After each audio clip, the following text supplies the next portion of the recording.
जायकवाडी धरणात तुफान आवक येण्यास सुरुवात झाली आहे। आज सकाळच्या तुलनेत 10 वाजेच्या अपडेटनुसार आवकमध्ये मोठी वाढ झाली आहे।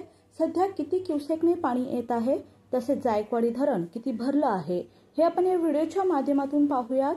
त्याआधी मंडळी, जर तुम्ही आमच्या हॅलो बळीराजा या चॅनलला सबस्क्राइब केला नसाल तर नक्कीच सबस्क्राइब करा, जेणेकरून आमचे अपडेट तुम्हाला लवकर मिळतील। जायकवाडी धरणात दारणा, नांदूर, मधमेश्वर, गंगापूर, होळकर पूल, भावली, कांडवा, भाम, वालदेवी, पालखेड या धरणांमधून आवक येत आहे।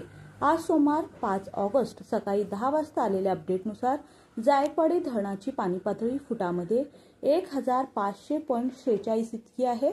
तर जायकवाडी धरणात एकूण पाणी साठा 1039.807 दशलक्ष घनमीटर इतका झाला आहे। तर यातील उपयुक्त पाणी साठा हा 301.701 दशलक्ष घनमीटर इतका आहे। सध्या जायकवाडी धरणात 42,331 क्युसेकने पाणी जमा होत आहे। आज सकाळच्या तुलनेत आवक मोठी वाढ झाली आहे। जायकवाडी धरण सध्या 13.90% भरलं आहे।